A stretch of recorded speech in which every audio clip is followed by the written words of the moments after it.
Nice.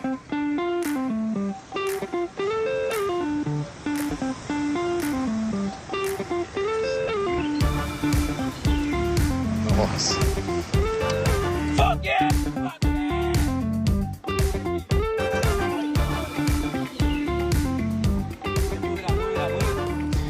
G'day guys, Jamari here with another Boss Outdoor Fishing Report. Autumn is one of my favourite times of year to get after a whole different range of fish, so stay tuned, we've got a cracker of a report this week. So by far the most exciting thing about autumn is what tends to happen on the headlands. Obviously we've seen lots of bonito, your frigate mackerel is still around. This is generally the end of the frigate season. They will start heading north quite soon. The bonnies usually stay until at least the end of April, sometimes into May. And one of the most exciting things we have seen is the arrival of some longtail tuna. There's been a couple caught off tour in the last couple of days. We do have a photo of one which we'll put up now, which is pretty cool. We do get a run of longtail. They don't last very long. They're usually here for about 3 weeks to a month max, and then they head back up north.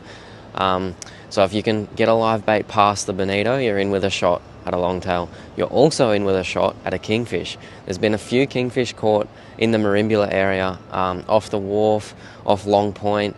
Boats ticking liveys around the end of Long Point have been doing really well. And yeah, look, kings and longtail on the headlands, what more could you want? So one of the reasons there are so many pelagics getting around on the headlands is there's so much bait around. So many yakkers, lots of garfish, small mullet and slimy mackerel almost on every headland that I've fished in the last while. So lots of bait, and that water's finally stabilised a little bit. It's sitting at around 20, 21 degrees, pretty clear, and lots of current pushing down from the north. So look, that water looks good, lots of bait. Obviously we're seeing good fish, so it's a great time. Easter's always a good time to get out on the rocks and spin up a couple pelagics. Something else that loves all this warm water and bait, in the sheltered coves with this clearer water, lots of squid have been getting caught. So whatever direction the wind is from, try and look for a lee side of that headland in a little sheltered bay. Ideally with some weed beds and some reef structure, you should come up trumps with a few squid. Some better sized ones will start to get caught as we come into the cooler months as well. So for you squid fishers, for fresh bait or to eat whatever you want your squid for, now's the time to get after a couple. So for more stuff on the offshore scene, we'll shoot straight to Leaf. I believe he's actually fishing right now, so we'll shoot over to him. Yeah, cheers Jamari. We just got me coming in. Just come into Conini after another successful day chasing flathead and snapper. Still heaps of flatties out there. We just got into that normal 40 metre range and got our bag, no problems at all. The snapper were really good early, just flicking some plastics around in that sort of 20 to 25 metres of water. Yeah, just casting them upstream or up tide or up drift probably. And then letting them come down, they sink down, hit the bottom, that's where you catch your fish, and they come back up the other side, pick it up and cast it back out again. Such a successful way to catch a good feeder snapper. Well, don't the snapper fishermen love it when this water starts to cool down, the weather's a bit colder in the mornings, daylight saving's finished, and the snapper are on the chew. We've seen heaps of pictures coming in over the last week of plenty of fish over that 50 centimetre range, couple over 60 and even one over that 70 centimetre mark. So it's an absolutely remarkable snapper fishing. Plenty of mowong in the mix too. If you're just on a paternoster rig on the bottom, there's heaps of, we saw a mowie to 60 centimetres was a pretty good fish too, I reckon. So that's a beauty. Still a few nannies about if you want to get on the jig. The fishing, like Jamari said, this time of year, get out there.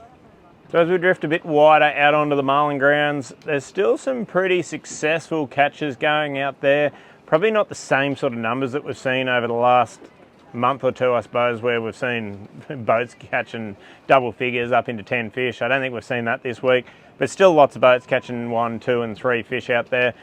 Marimbula's been a little bit hard probably. There's been some better water south off Eden or up off Bermagui.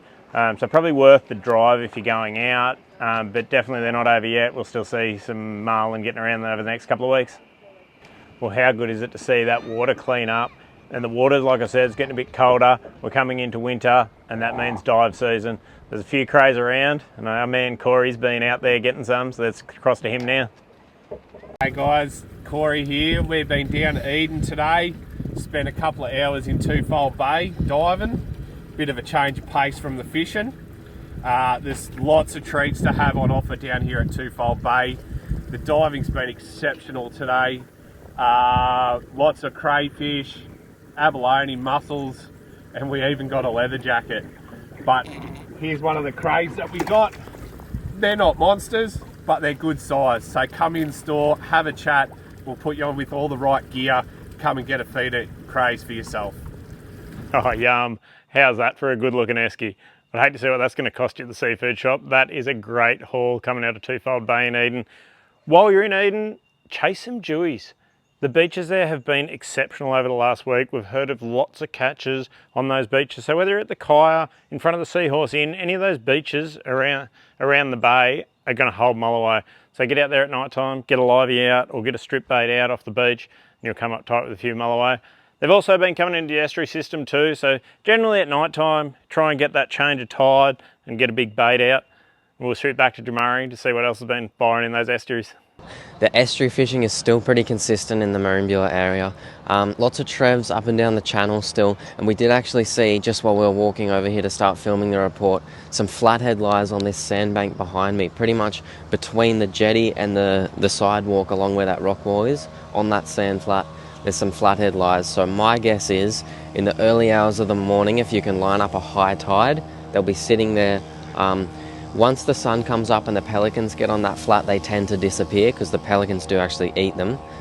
Yeah, so get up early. There's definitely still some flathead around. Well, that's all for this week's Boss Outdoor Fishing Report, guys. If there's anything else you need to know, whether it's boating, camping, fishing, or anything else outdoors, come in store, see the team so we can hook you up.